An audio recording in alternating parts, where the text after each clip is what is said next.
Hey tout le monde, c'est Arcray. Aujourd'hui surtout pour ma toute première réelle vidéo. Donc cette vidéo va porter donc sur 5 faits donc pour être connu comme un bon joueur et bien progresser donc sur Clash of Clans. Donc ces conseils donc sont valables que vous commenciez juste ou que vous ayez pas mal de temps derrière vous dans votre expérience Clash of Clans. Donc cette vidéo donc je vais vous donner donc pas mal de conseils donc que ce soit donc sur tout Clash of Clans, hein, les meilleurs conseils que je puisse vous apporter pour bien progresser. Donc n'hésitez pas d'abord donc à vous abonner et à aimer la vidéo. Vous pouvez également lâcher un commentaire, ça me ferait super plaisir. C'est parti pour la vidéo. Premier conseil que je puisse vous apporter, donc c'est bien sûr pour moi celui qui est le plus important, c'est-à-dire de maxer son HDV. Donc maxer son HDV, qu'est-ce que c'est? Concrètement, c'est améliorer donc tous ces bâtiments, donc que ce soit des bâtiments défensifs, des bâtiments d'armée ou des bâtiments de ressources. S'il faut les améliorer donc au niveau maximum de votre HDV. Alors maintenant, pourquoi et à quoi ça servirait? Bah tout simplement parce que si vous êtes, imaginons hypothèse HDV 5 et que vous avez donc des troupes ou des bâtiments donc qui correspondent à un HDV 3 ou 4, et bah si vous faites attaquer ou si vous voulez attaquer des HDV 5, eux risquent d'avoir donc leurs troupes et leurs bâtiments donc au niveau d'un HDV 5, et donc en cas d'attaque ou en cas de défense, dans les deux vous serez perdant parce que vous ne faites pas le poids, vous êtes 1 à 2 HDV inférieurs. Et de plus, un HDV maxé, donc c'est distingué comme quelqu'un qui a pris du temps et qui sait jouer. Donc c'est simple, si vous maxez votre HDV, vous serez reconnu comme un bon joueur et vous serez donc bien reconnu. Et plus on va loin et plus on arrive à garder son HDV maxé, meilleur on est pour moi. Donc deuxième conseil, pour moi, le deuxième conseil que j'aurais à vous donner, ce serait donc de donner des troupes. Parce que donner des troupes, c'est hyper important. Quand on est dans un clan, ça veut dire, ça montre vraiment donc qu'on s'investit, qu'on participe et que ça nous gêne pas donc de sacrifier un peu notre élixir pour le clan, pour aider les autres membres du clan. Et également, comme vous pouvez le voir, donc là, sur un profil, on peut également voir toutes les troupes données.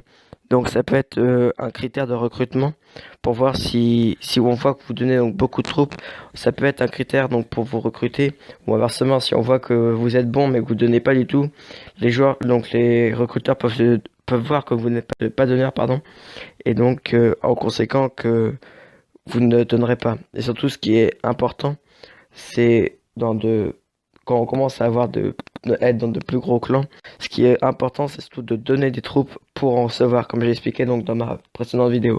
Troisième conseil. Donc ce conseil, je pourrais le mettre un peu entre parenthèses. Ce serait donc de rejoindre une ligue, mais ça dépend donc de votre style de jeu.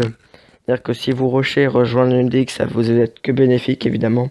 Mais si vous farmez, ça va être beaucoup plus compliqué de maintenir une ligue élevée et en même temps de se focaliser bien sur les ressources. Donc je vous indique à côté donc une moyenne à peu près donc des joueurs qui sont ni vraiment rushers ni vraiment farmers. Un joueur normal selon son HDV en quelle ligue il devrait être. Donc je vous mets ça juste à côté là. Là, vous pouvez le voir et vous pouvez donc trouver votre HDV et votre ligue où vous devriez donc censé être. Donc rejoindre une ligue, à quoi ça sert? Ça sert tout simplement à montrer encore une fois qu'on s'investit dans le jeu, qu'on n'hésite pas à attaquer, qu'on a une bonne défense. Et si on voit que vous êtes dans une ligue honorable pour votre HDV, on voit que vous savez bien attaquer et donc que vous savez bien jouer et vous maîtrisez les attaques. Conseil numéro 4, donc au niveau des attaques, maîtriser des compos GDC. Car beaucoup de clans, donc quand même principal le principal but donc de Clash of Clans, c'est bien sûr les guerres de clans. Donc si vous arrivez dans un clan et que vous dites que vous ne maîtrisez aucune composition donc d'attaque en guerre de clans, vous serez sûrement mal accueilli parce que les gens certains clans ont autre chose à faire que d'apprendre des compos. Donc généralement les rushers n'ont pas de souci pour ça parce qu'ils attaquent souvent, ils savent ce que c'est. Par contre, il faut faire gaffe parce qu'en GDC, on peut avoir beaucoup plus de pression. Donc, bien faire gaffe aux compos qu'on fait. Mais voilà, maîtriser une compo GDC selon son niveau, c'est vraiment hyper important selon les HDV. Et bien sûr, vous pouvez donner des conseils et je ferai des vidéos pour vous apprendre et tout, il n'y a pas de souci. mais ce serait bien donc à votre niveau ou de maîtriser donc des compos GDC. Et enfin, cinquième et dernier conseil qui semble quand même assez logique pour vraiment être reconnu comme un bon joueur et qui totalise donc tous les conseils précédents, être actif. Être actif, ça veut pas forcément dire être tout le temps connecté sur Clash of Clans. Je dirais, moi, un taux d'activité normal, c'est une connexion par jour, peu importe la durée, hein. Ça peut être 1 heure et parler dans le chat, prendre des nouvelles. Et je sais que tout le monde peut pas se le permettre. Mais par exemple, être actif, c'est venir une fois, donner un peu de troupes, faire une attaque, récolter ses ressources, relancer des améliorations, parler 30 secondes dans le chat juste pour montrer qu'on est présent.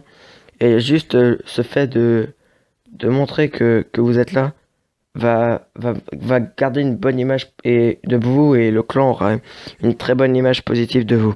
Donc voilà, j'espère que ces 5 conseils vous auront bien aidé. Et si vous en avez d'autres à me proposer ou si vous avez des questions, n'hésitez pas à me le dire en commentaire. J'avais oublié de préciser, mais dans ma dernière vidéo, je tiens à préciser que mon clan il a aussi une chaîne YouTube. Donc je vous mets le lien en description.